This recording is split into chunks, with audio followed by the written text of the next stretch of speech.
Yeah, thank you very much for the introduction. I think it gives you a little idea who I am and what I'm going to talk about. My slides will be in Spanish, but I will talk in English. So next time, I promise some of my friends here, Spanish-speaking friends, next time I do my lecture in Spanish, just give me a little bit more time to get my Spanish-Polish up to a way that you maybe then understand me better. As I got introduced to yourself as somebody who has been working in architecture education for a while. I counted, I think it's been 15 years now. And we have founded a non-profit organization in Germany called Jungend-Architektur-Stadt. And we are now, since people have been moving and going on in their lives and careers, we dispersed all over Germany. We're still a network doing projects, doing educational projects in the country. We are a non-profit organization, multidisciplinary, meaning people that work in our network come from architecture, but maybe also have a background in social work, street work, for example, or museum pedagogics, or they are landscape architects, and so on. We all come together with one belief. Indeed, we all share here that built environment education is very important. And what happened to us very soon as we founded our organization, we got approached by a number of cities asking us, please come and do participation for us. Do youth participation for us? Do children participation for us? In certain cases, most cases were like we are building a new school, or we're building a youth center, or we have a public space that is dedicated, should be dedicated to young people. And this is when they ask us to come in as built environment educators to do participation. And this is how I came into the topic of participation, using a lot of methods we have been using as educators in these participatory processes.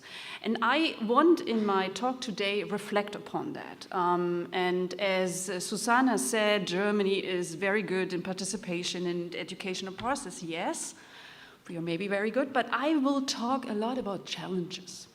Because, I mean, we have seen all great projects these past days, and we will see more. We have an exhibition full of great projects, but we don't talk much about the things that did not go well, that went wrong, where we maybe had to adapt. I will pull out a lot of things we face in practice when we do these participatory projects. Also, my whole lecture has the theme holding the ladder. And it's basically referring to this ladder of participation, showing these different steps of children's and youth participation you can reach. I totally agree with Hart that every one of these steps is very important, and it depends where you are, in what context and what projects you do this participation, to choose the right level of participation. So it's not always the aim to reach the highest, but I think to me it's the most challenging to reach the highest ladder of participation. And it's not only a challenge for us as we do participation projects, participatory design projects. It's also a challenge for the children and the young people who are participating. And I will talk about that a little more later on. And you see this guy or girl holding the ladder. I totally agree and believe, it's kind of like a hypothesis, we would say in research, that built environment education is a way to help children and young people to master these different levels of participation. If they have more knowledge about the built environment education, if they test these methods, if they learn to communicate about architecture and planning, of course, once they have the chance to be part of the redesign of a school or the redesign of a public plaza, or are even asked to be part of a regional master plan or a city master plan, then they more likely to actually be able to master that level. I have 3 parts in my lecture. I will talk about this participation approach. I will talk about these challenges that we found and we also found in research. And the last one I called Build Environment Education and Beyond, because I do see some developments going on where I think is maybe something we need to talk about, we need to exchange about developments. We are noticing when we're working with young people, when we're doing research on it.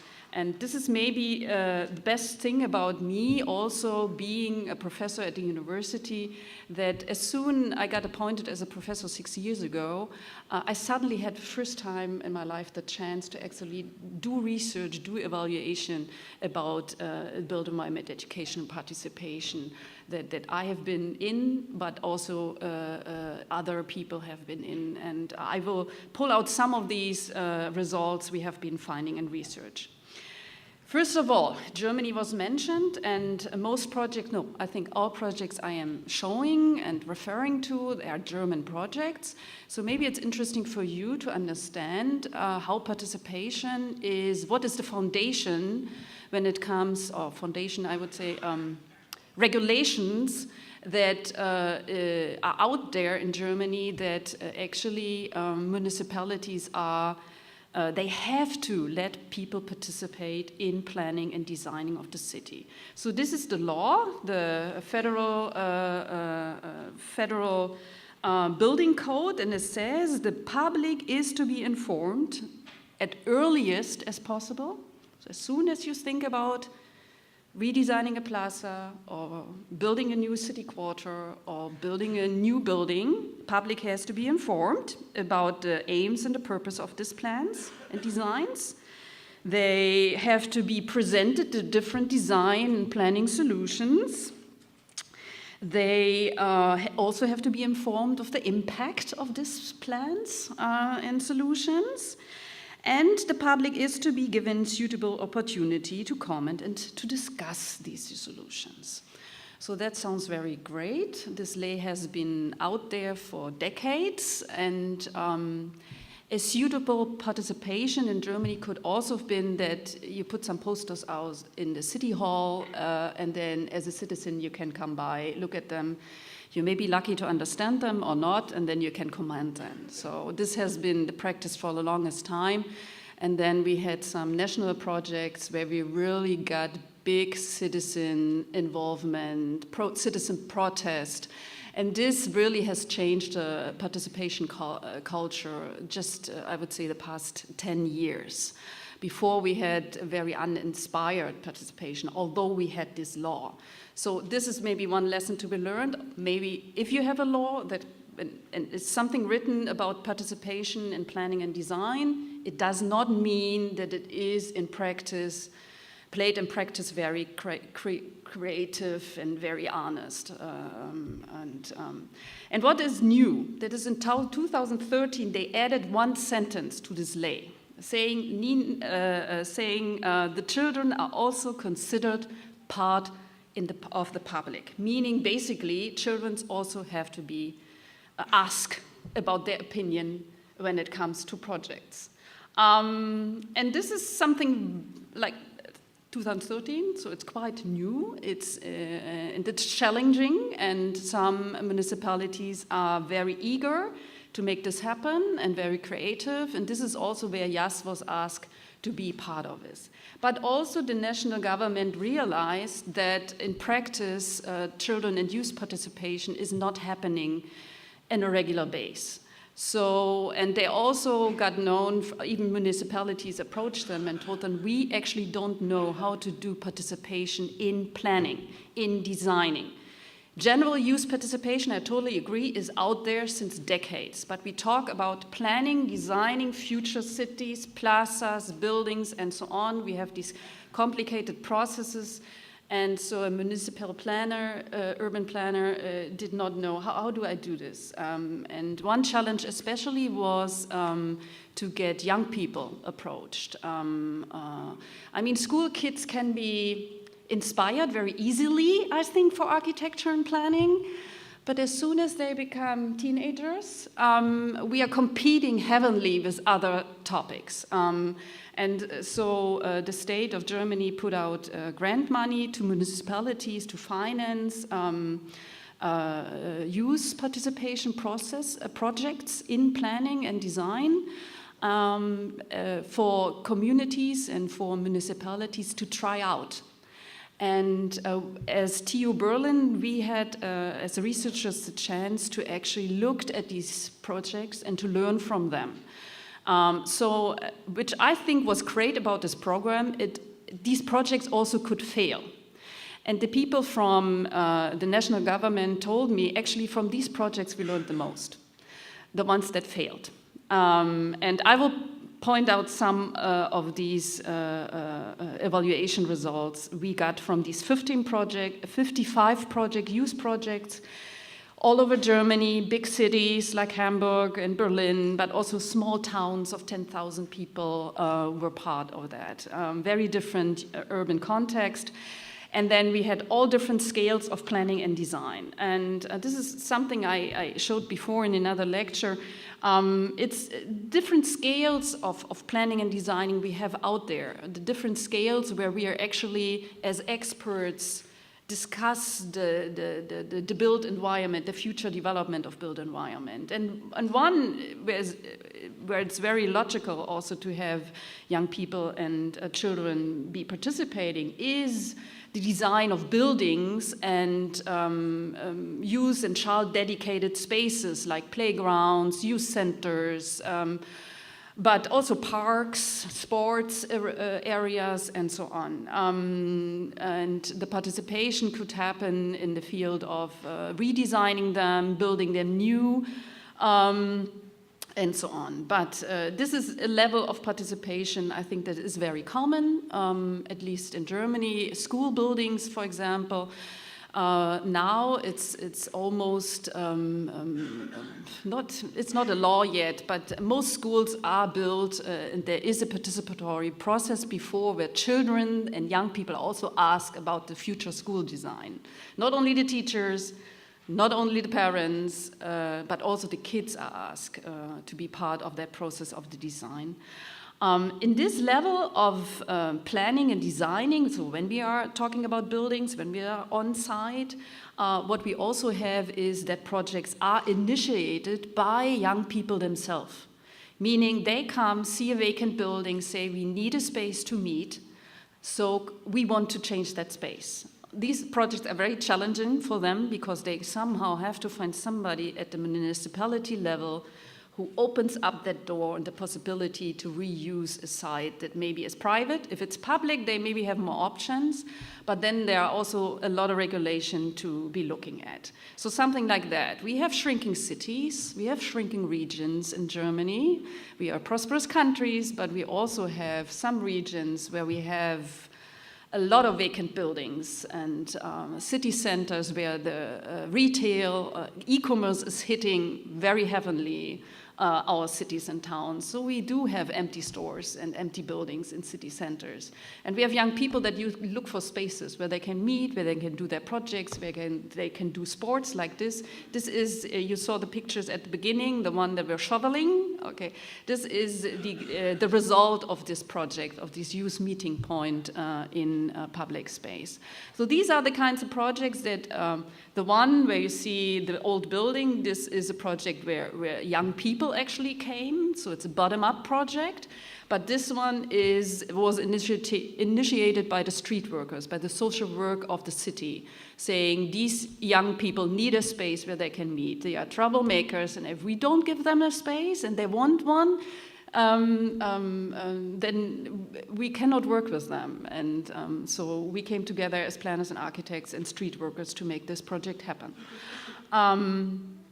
Next level, public space, is the topic of this whole meeting of Ludantia itself.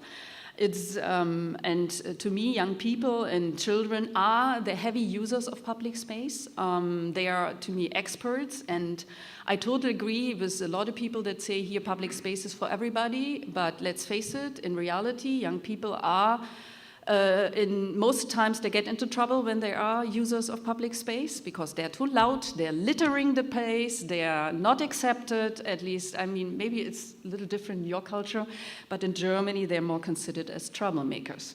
So to have them part of the redesign of public space is very important and is another level, another scale of participation. So when we do urban design plans, when we do redevelopment plans of public space, green space, for example, or even binding land use plans, these are heavily regulated plans. The question is, how can we involve? Again, remember, we have this law. We have to have people participating, children especially. How can we get these young people be participating in a binding land use plan? Sorry to say, but that's a very unsexy planning document. Next level, neighborhood planning. Integrated action plans is one planning instrument we're using there. Master plans, urban renewal plans are done on a regular basis. So how can we involve young people and children when we do these plans as professionals? And one key is really to go down to their expertise. They are experts in sports. They're experts in usage of playgrounds. If a playground is if nobody is at the playground, it's not a good playground. So let's see how we should change it. And schoolyards, schoolyard redesign is a common field. But also networks local networks of walkways, bicycle paths, and so on. Usually, young people are the ones who these are the ones who are walking more walking than others. They are using the local transportation network very heavily, at least in Germany, because they cannot drive until they're 18. So they're using the public transportation. So any public transportation plan needs to involve young people. They are expert in using public transportation in Germany. And the challenge, one big challenge starts when we have these development concepts of future cities. Like this is the town of Leipzig. They are talking about 2030. So how do we get children involved in a serious way? I'm not talking about doing pretty picture about the future of cities. I'm talking about getting their expertise for planning future cities. And what does it tell them if they're planning a city? 2030 for them is like, oh, very far away, not even imaginable at times. It's a challenge, this level. And talking about the whole city. This is a land use plan for the city of Berlin. It's a formal plan that is very much defined, saying where are green spaces, where are densely populated spaces, where are industrial spaces. So if we take this law again into account, and this level of city and regional planning, how can we get young people and children be involved in that scale? So here we are. We have these land use plans, we have city vision plans, even we have guidelines for participation. There are a lot of municipalities who do their own guidelines for participations. How do we get young people involved in that? We even putting out guidelines, here we go, a charter for built environment education. Actually, I totally believe children and young people should be part of doing that charter. It's about them, you know, it's about them. So, but how do we do this? That's not easy. How do we do this? It's not easy. And again, on the city and regional level, to me, public transportation, cycle path networks, greenways, even cross-generational generational communication, these are topics young people and children really have to say something. The schemes I'm showing here are basically a result of these research projects where we looked at these 55 participation projects all over Germany, looking, okay, what levels, what scales did they participate, young people, and what worked very well and what didn't work. And all projects, and I think there were about 5, on city and regional level, failed. They all failed. They were not able to get young people and to get children interested in doing a land use plan or being a part of the city vision concept. So this was really something where we had a lot of discussion. So what can we do? How can we do that? We don't have, I think we need more expertise, we need more projects to really find answers, what methods work well in that scale of planning and design. And I think we do have these methods. I think it would be very interesting to exchange what worked well, at what scale of design and planning. From these methods we have from built environment education also, to master this level, this scale of planning. What we also find out, by the way, is that young people and children who have been part in participation in design processes before, let's say they engaged in redesigning a schoolyard before, they master a little better different, more abstract planning and design process, like discussing a land use plan or discussing a city vision. So the more experience they have in participatory planning, that seems to be, our research shows that, the more likely they also can deal with this rather abstract visions, concepts of planning and design. One lesson we also learned is we have to break it down, every level of planning and design, to topics that really matter to children and young people. I said it already, transportation is one, mobilität, I don't know in English right now, okay. But participation, they care about participation a lot. They have an opinion about it. Sports is always something. Sports, moving through the city, through the neighborhood, is a topic they are dealing with. Chilling or relaxing, just hanging around, the question, where can we just be and not be productive and not be educated? Where can we just be and meet? This is something that really matters to them. Art, but also conflicts and around living together, being in a community, being part of a community. These are all topics that matters to them.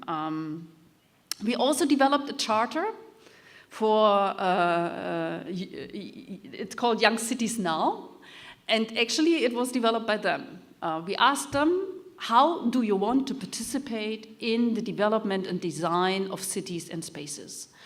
And this is what they told us. Young Cities Now, if you Google it, you should hit the charter someplace. It's in German. But if you put it in Google Translator, I think the English is quite good. I don't know what it happens if you take the English version again into Spanish. Give it a try. Challenges. I mentioned it already a little. How do we deal with young people if in reality, in a lot of governments and municipalities, young people are most likely seen as troublemakers, but also seen at times as agents of change, as people who start new projects, who bring in new sports and new arts into the city and so on. So, but in general, what we experience when we do these youth projects, participatory design projects with young people, we do face quite some prejudice, and we do face bad press. For example, that the newspapers are not writing very well about these young people and how they act in space and how they use spaces. Another challenge, I don't know if this is reading well, yes, is that in participation, we have to really make sure that often, let's say it, they are not taken seriously. We do these great models, colorful models, and yeah, oh, they look so nice. They're so colorful. How cute. But do they actually find the content of this? Does it really get into a master plan, a design of a neighborhood, a design of a park, of a public space? Or this guy's neighborhood development, they're proposing a solar shop, solar energy shop.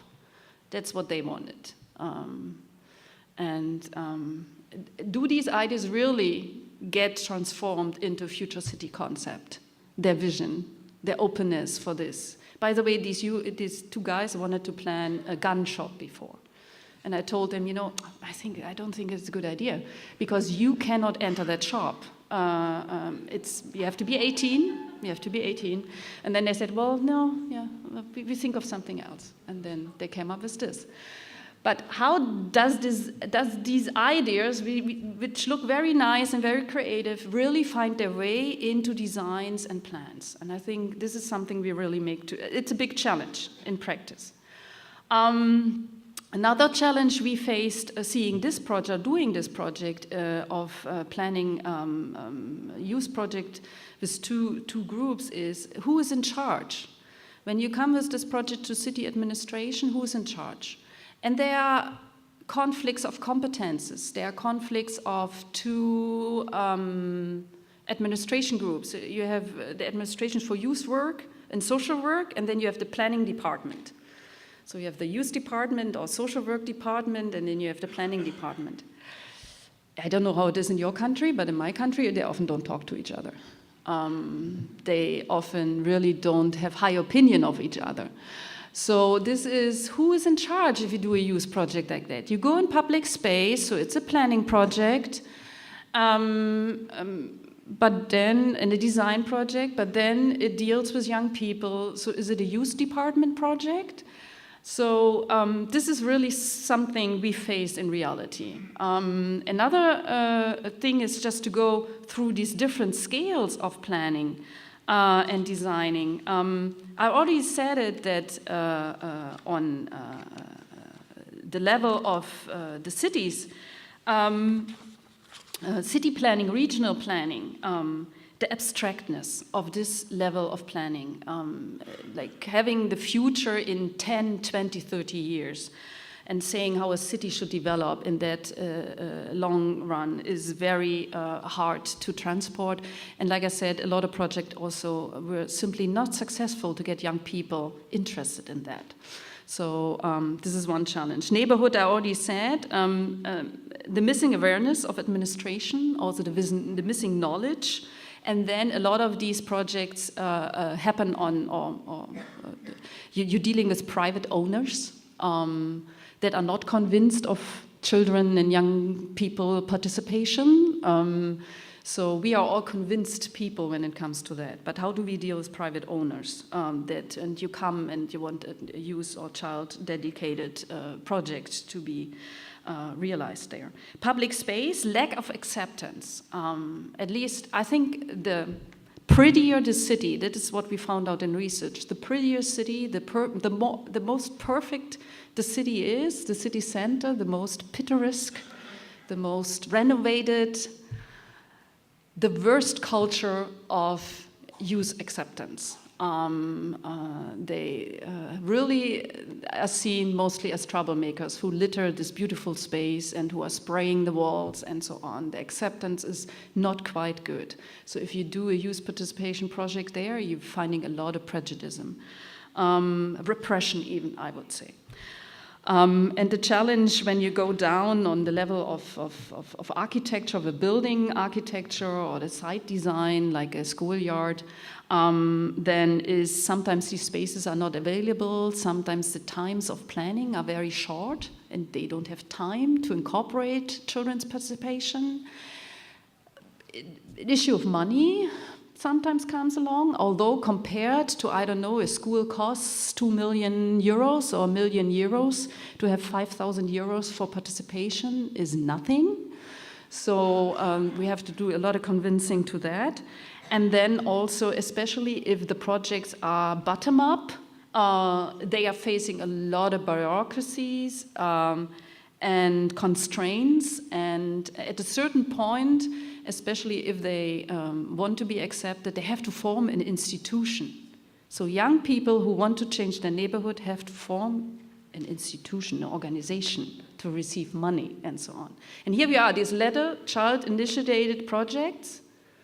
That's a high level to get organized yourself as an own institution. That's a very high level of knowledge you need here and of competences. Let me check. Let me go to this point of what does it tell us for built environment education? So how can we help to master some of these challenges?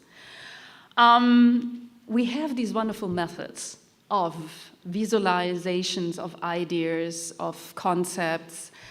We use collages, models.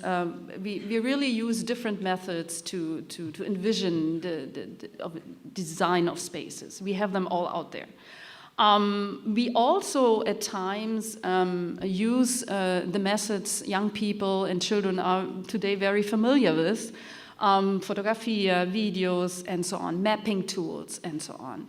What we are facing right now is the fact that it seems to be we have to be, at times, more up to date when it comes to some of these apps and electronical ways of doing participation. I've looked at all 95 projects. I think I found one that uses GIS, and I found, I think, one or two who used AutoCAD. I did not find any who had these apps or anything, but it's something we are facing, that we need more of these modern ways of technologies to actually incorporate them in our educational concepts and also in participation projects. What works to us the best are still these one-to-one, temporary experiences of space, of changing. So before you envision the future of a street, let's close it down for a day. Let's do the workshop on the street. And for sure, the results of the future of the street are different compared to sitting in classroom and envisioning public space. I think this is one lesson we are learning heavily from being also in participation of planning and design, is the more you go out to the space where things happen, the better. And here again, we are happy. We have a school class, and you see the guys, they are not too happy to be in that workshop. So here they cannot escape us. Participation normally is voluntarily, you know, but we go also with our education. We go in schools and they have to be part of it. They cannot choose. Huh? But let's reflect what it really means. They can learn, one colleague said, they can learn everywhere and when they want and so on. But we go into schools and we make them. So I think at times we should reflect about that too. And then we have these different scales. This is an integrated citizen concept that is like implemented, like such an integrated city development concept or plan in Germany, INSEC. If you Google that, you find many, many plans. All communities have to do that. Strategic plan, how the city or a neighborhood develops, but it's a concept that's very abstract also. Implementation, we talk about 10 years, 15 years. Those are step-by-step, small things. So it needs, in participation, you need results, you need change, you need something that's been done quickly. And not when we do a participation and tell them, you know, in 15 years, finally everything will be implemented. Young people and children don't understand that. Even if you do school design, from the first, I think Berlin needed, from the first thought of building a school and opening up the door, 12 years. 12 years. Yeah? It's not understandable to any child and young people. I think they're down to 5 years because they really have a pressure, but it needs temporal results in space like this. They were working on the integrated development concept of their neighborhoods, these kids sitting on the street, coming up with ideas, and we did a photo shooting with them and a billboard campaign in the neighborhood showing their results and postcards that's been placed in the local shops and so on, demonstrating their ideas of public spaces and what they think should happen here. And another result could be developing a game to let other people participate. This is also a result. These kids of a school class developed a game They played on the public plaza, asked people around it, please design with us, discuss with us the future design of the plaza. So this is another aspect you can think of, how participation and built environment education comes together. What we also do in a regular base is get our students involved, and that's a good thing about me teaching at university. Of course, I want to convince all future urban planners and architects that built environment education is great and that you need to do children's and youth participation, and I teach them the methods. And you can do that the best if they have to do a project with young people together. So here they are the students preparing a workshop with the students and doing it themselves, sitting. So here you maybe cannot tell who is the student and who is the university student, but they're working together with the high school students on projects and design. Here it was the game. And last year I did a project where the students worked together with high school students on a schoolyard design. And I gave them all the methods we have. They had to come up with a concept. How do we do this with the students, with the high school students, and so on. And we always did like reflection upon them. And when I asked them, so how did you feel? You see, at the very last end of this list, architect. I felt as an architect and urban planner. Before, they more felt like a coach, a motivator, a mentor, friend, a little bit like an educator. But for them, it was very demanding to be working with these high school students. It was in the middle of Ramadan, and they had a number of students who were very tired, and they had to motivate them to be in the planning process, to come up with a school design.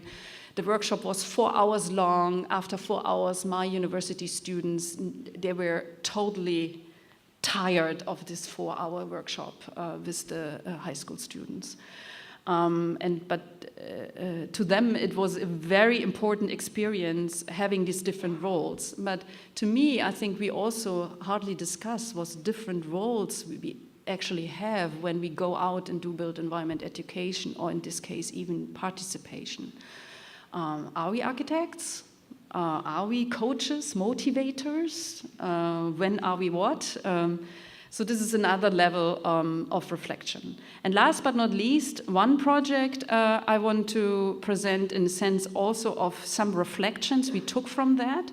It's a 5-year-long project. It's called Hingucker, which means go and see and change, because it was a project which was supposed to be with young people, with aged 12 and up. And it was about redesigning an urban space, a public space in their neighborhood. And we did it in 3 cities, in Berlin, Hamburg, and Dortmund. Had teams there working over 5 years. Again, for me, it was great. I wasn't a part of these projects. I did the evaluation. And so we were all standing aside, looking what people were doing and reflecting. So what did we notice? Just to give you an idea what happened about changing these public spaces in neighborhoods. Sometimes it was about furniture, sometimes it was a planting, sometimes it was about redesigning a playground. But if you look at this one picture up there in the neighborhood, you see, who did we not reach?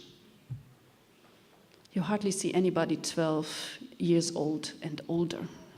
So we reached a lot of young kids. So that was one challenge we learned. And it was a walk-in workshop, meaning we did not have a school class who was made to be part of participation. This was in the neighborhood and work with whoever came. And sometimes they come and sometimes they don't come. And what we learned is if the young kids come and then maybe the older ones look from a little bit far away, they don't come. It's totally uncool. to do, like to be part of a participatory projects with your little siblings. So when it comes to a context of participation, and I think also of education, it's totally different if you're in schools or out of schools. So to me, the categories we picked for Ludantia made totally sense, because you need different methods of activation and working when you are out there and you have walk-in and you have to respond to whoever comes to your workshop. Another thing is chicos versus chicas, boys versus girls. We found some projects that were quite dominated by boys. As soon as we pulled out the big machineries and tools, we had a lot more boys on these machines than girls. We had whole projects where no girls showed up. The older they were, the less girls we had in these projects. I don't know about your educational projects, if you do educational projects out in space, in neighborhoods, but I think we have to be more reflective about who we're reaching and who we're not reaching, and why are we not reaching them. So girls versus boys, we have done projects with migrant kids just coming to Germany. It's even worse. I mean, do you have a dad telling me, no, my daughter is not allowed to touch this machine? Yeah, but yeah, my son, he can. So how, as an educator, an architect and planner, how do you react to such a situation? So it's challenging. This is one result in public space out of these projects. It's a ramp to be sitting, but also to do sports upon. This is one result. And to us as researchers, like I said, we did the evaluation for these projects. What we found out here is this actually was the leaflet that was put out to ask for participation, to announce the project in the neighborhood. Okay, what do you notice? Mm-hmm.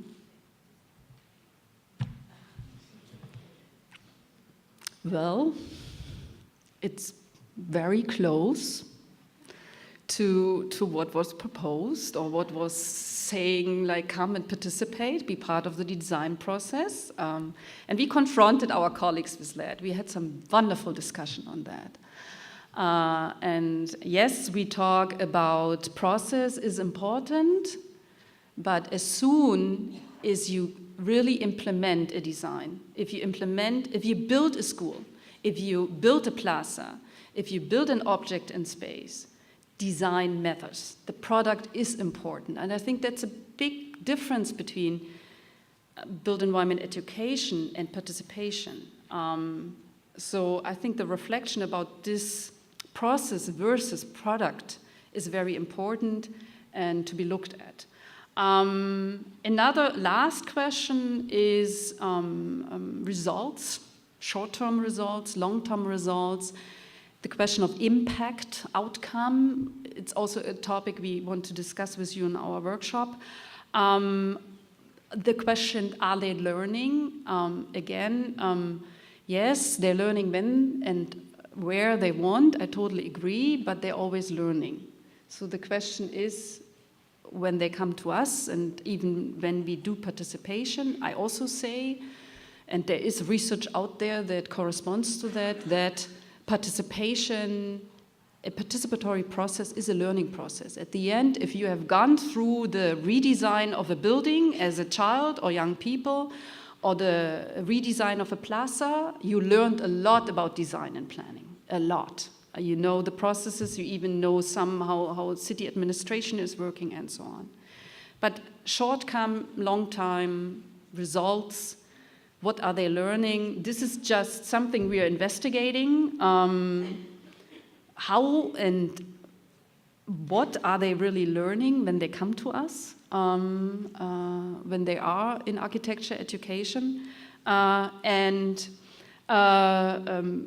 Just one finding to make you think, at least it made me think, is when we talk to these kids after a workshop, built environment and participatory redesign workshop for a schoolyard, they could tell us exactly what they did, what machines and materials they used in a workshop. They could not describe the product. Made me think. And another thing is we asked them, where have you experienced this before?